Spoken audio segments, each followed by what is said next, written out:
I bet you're wondering why I'm wearing this shark on my head. Well, I've been learning all sorts of new information about sharks, reading books just like this one.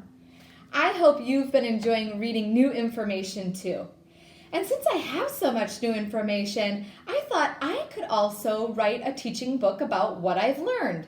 So today I'm going to do just that. I'm going to start a brand new teaching book about sharks. To be able to do that, I want to start by writing an introduction. Teaching books all have these parts. They start with an introduction, then there's the body.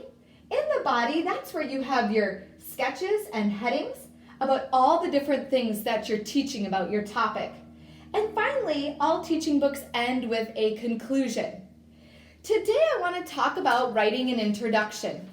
You might be asking, well, what is an introduction?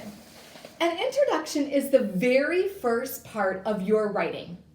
Why people write an introduction? Well, they want to hook a reader. I want people to be interested in reading my book.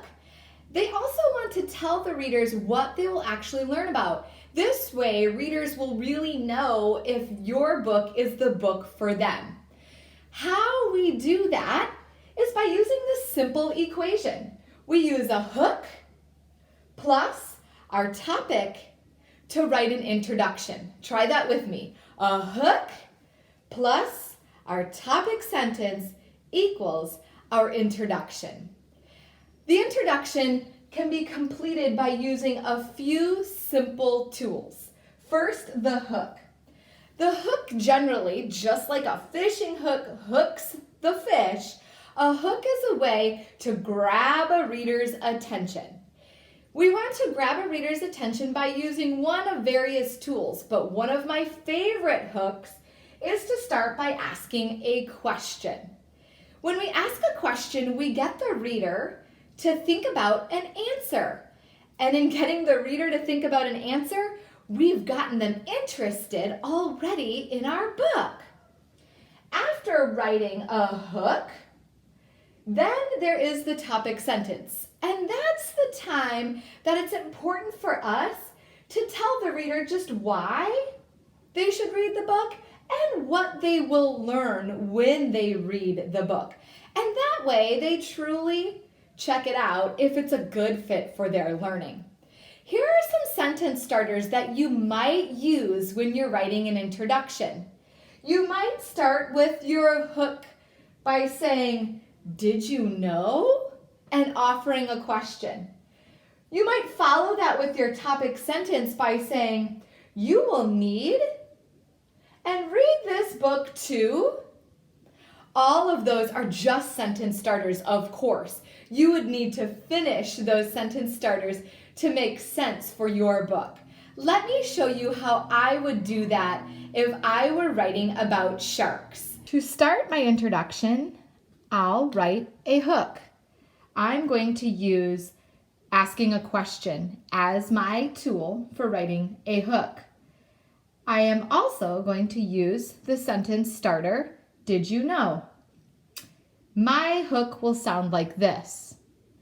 Did you know sharks can hear a fish swimming over 1 mile away? Next, I'll add my topic sentence to my hook. My topic sentence will not only tell the reader why they should read my book, but also what they'll learn. I'll use the sentence starters, "You will probably," and "read this book too."